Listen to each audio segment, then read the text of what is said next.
Alright, so today we are going to go canoeing or kayaking down the Fox River. We're going to do the lower Fox River, which starts in Yorkville and ends in the Ottawa area. It's about a 36-mile ride, so typically it makes for a good overnight, 2-day, 1-night camping trip. There's one portage, about 36 miles, usually very scenic, and it takes you through the Fox River Dells area, which is fantastic. So we'll kind of get started here. So for starters, I always put in downtown Yorkville. Now there's a whitewater course in the dam up here. You don't put in above that, nor do you really want to put in behind. Where I actually put in is this parking lot right here by the rec department. This satellite image is a bit out of date, but there's an actual parking lot there now, as well as some parking down here too. And we've left cars there for one night, never been a problem. The cops don't seem to care. Nothing's ever been broken into or towed, so you can use that as a starting point. So we put in right here, and immediately you'll kind of get into some islands and more rural areas. You'll see a few houses up on the left, but nothing too crazy. Now this stretch of the river is basically the most shallow part of the entire stretch that we're going to be doing today. So in lower river times, lower water levels, the boats can scrape up a little bit as you kind of go down through here, but usually it's nothing too significant. First point of interest is going to be these power lines right here at about the 3.5-mile marker. You can't miss them because it's these huge power lines. So as you keep going here, shortly thereafter, you will see Silver Spring State Park, where there is another boat launch right here around the 4-mile marker. So you can use that if you're doing a day trip. Otherwise, you kind of keep going here. You'll see the Farnsworth House, and then you pass underneath a bridge. And just kind of start heading south now instead of west. River starts to curve a little bit as it goes through here, and you'll pass through another couple of rural areas, but it's usually pretty scenic. Now, the next point of interest is going to be the Shushuga canoe launch. Basically, there's a parking lot up here, and then the boat launch is down here. You can use that as a boat launch for day trips as well, too. But as you keep going, you'll see there's the two bridges up over here. And then you just kind of keep passing through.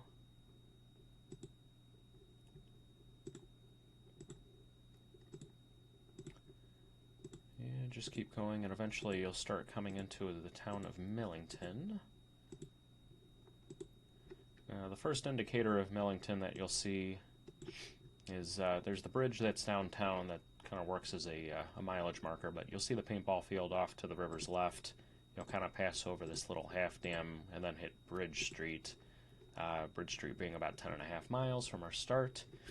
With these islands right here, it's very shallow off to the left as you come down river, so usually I stick to the right. I'll just kind of keep passing through and pass through the town. See a few more islands. And just kind of keep going here. Now, after you pass the smaller islands, there's going to be this bigger island. And I mention that because shortly thereafter, you'll come to this straightaway in the river. Less curves, it's basically a straight shot for a couple of miles right here, and at the end of that is usually where I start looking for campsites. Up here there's this Rolling Oaks campground, and there's a bunch of trailers parked right alongside the river right there, so you can kind of use that as an indication of where you are, but that's about the 13.5-mile marker, so usually you're starting to get kind of later in the day. So you keep going. Now here are where my campsites start. So for starters, there's a farm up here, but then across the river from the farm, there's this fantastic beach. It's kind of hidden by the trees, but there's a good spot where you can camp right there. This beach is pretty good once you go up in through the trees. So you can use that as kind of a first potential spot. Otherwise, you start coming to these islands, and these islands can be hit or miss with camping. This small island right here usually isn't overgrown, so you can camp there. This bigger one, kind of 50-50 shot. You can either go to the north, cut through the middle right here like I'm going to do with the chart, or you can go down to the left there as well. There are a few good campsites kind of down here where my cursor is, and then you can sometimes find a few decent camping spots on the ends of these islands as you pass through. I don't usually like camping close to the road because there's traffic, but whatever. So moving along, you'll see we're at about the 15.5 mile marker. There's the last resort, which that is a boat launch. I think they charge like $5 per boat or something, so you can use that as a starting point for a day trip if you'd like. Otherwise, you kind of keep coming down, and just so I mention it here, downtown Sheridan's kind of off to the river's left. You don't actually see it because you kind of go around it.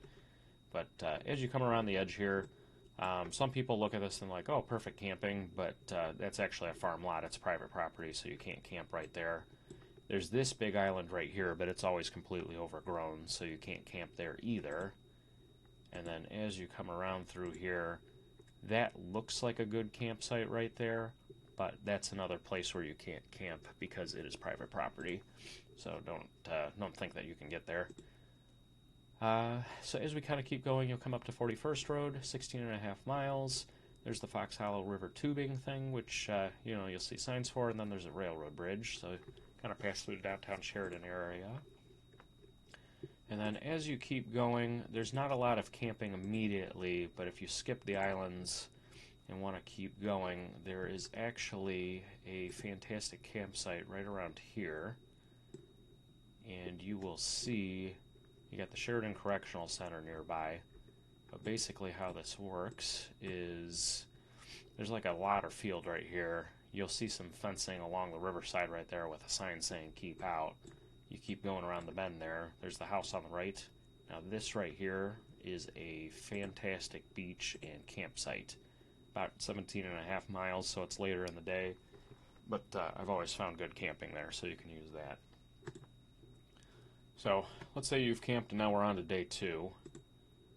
Kind of keep going down river here. You'll kind of notice that it's very rural. We'll zoom it out a little bit. So there's a few scattered islands. Things kind of keep going. You'll pass a longer island. Things are very rural here. Now once you get to the Route 52, that's about the 20-mile marker. And from this point going forward, that's about where the Fox River Dells kind of start up, which is the most scenic spot. So we'll kind of keep heading down here. Over here on the right, there is the holiday vacations. I don't know exactly what they call it, but it's like the Fox River Resort where there's a bunch of stuff back up in there, cabins and things. There's not really any boat launches through here, and you can't really see it from the river, so you just kind of pass through there. The river curves a little bit, and then once you get past the resort, that's where the all the cliffs and the Dells area start up. You can actually see right here a little bit the shadows being casted by those trees. That's because there's a big cliff there that's about 40 feet high. So you kind of keep going down here. Past an island and a creek, then another island and a creek, and then down here where all these shadows are, that's another big spot of the Dells. So now right here there's Indian Island. You can either go left or right. Both are about equally scenic. There's a cliff right here and then a cliff right there, so either way there's not really a wrong choice. The left side is a little bit deeper, where the right side's a little bit more shallow. So, kind of choose accordingly if the river's really high or really low, but it's not really a big deal no matter which way you go. But kind of keep coming down here. You'll pass a nice little island. There's a bunch of cliffs right here. And then you start coming into the downtown Wedron area.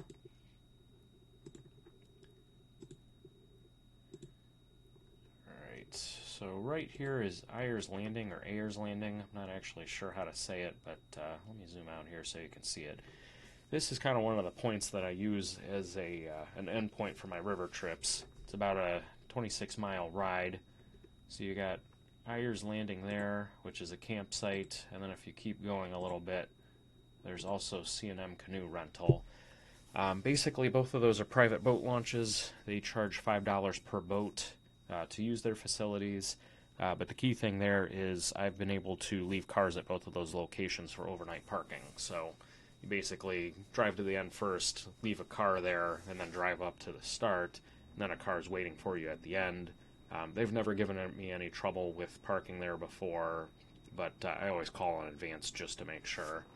But yeah, you kind of have those two spots that you can use. Let me zoom in on them here so you can see them a little bit better. But C&M Canoe Rental, that building's basically a bar, and then they've got their parking lot down here for the boat launch. And then this field over here is their actual parking lot, so when you go to use there, they'll actually direct you down over to that field. Otherwise, for Ayers Landing, they're more of a campground that has a bunch of trailers. So let me zoom in on them here, but if you look closely right there, it's a bunch of people with their trailers and cabins and stuff. So you can use either one of those. Both people are very friendly. I don't have a huge preference for one over the other. They're both really nice people that run it. So either way, you're supporting a nice small business. As you come through downtown Wedron, you will see the silica plant, which is this gaudy monstrosity of a thing. You can't miss it. It's very loud, so you'll kind of pass through there. So at this point, it's the 27-mile marker, which is usually sufficient for an overnight. But if you want to really push it to the limit, you can keep going.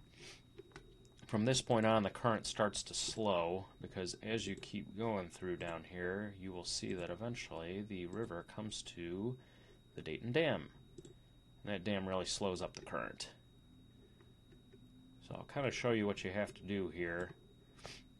Basically, you get to this point, you can actually see there's going to be a bunch of floaters and a rope that try to keep you from going over the edge. But to portage this guy right around the 30-mile marker, you'll take out on the river's right, kind of climb up onto the ledge here. You'll pass through some woods and kind of go up a hill. And then you will walk down over this part of the dam following the path, and then go down another hill and then get back in. Now it's very rocky up here, so you actually kind of have to keep walking your stuff down, and then you can put back in down here. So that's the portage. It's very simple, but it takes about 45 minutes to an hour if you're loaded up with overnight gear. If you're just dragging your boat and it's a one-way trip, it's about 20 minutes or so. It's not the easiest portage, even though there's a clear path. You'll go up one hill and then down another, and then go over some gravel and stuff too. So it's not anything like terribly difficult, but it's not the easiest thing either. Certainly not like downtown Yorkville where you're just in and out in 10 minutes. It's a lot longer than that.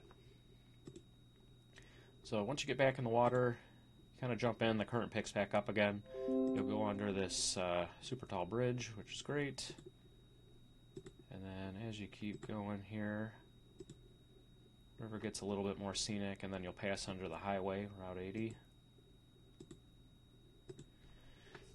And then just kind of keep going here.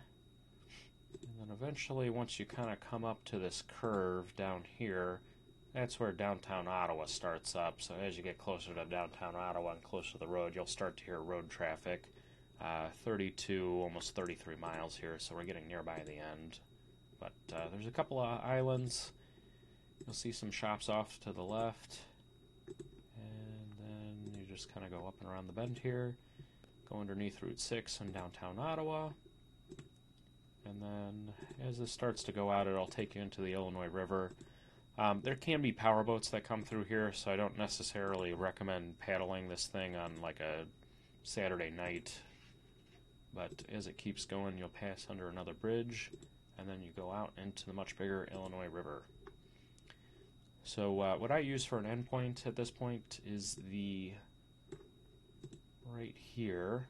There's a little rescue thing right here, and then there's a couple of lots. So you can use this as a boat launch and then park your car in one of these two lots. I've left cars in both of those lots overnight and never had an issue. So, if you're looking to do kind of a larger 36-mile trip or so with a portage, you can kind of push it to the limit and, basically do 18 miles per day, give or take. So that's the Fox River, the lower part that takes you through the dells. Hope this was informational, and yeah, enjoy. Happy paddling.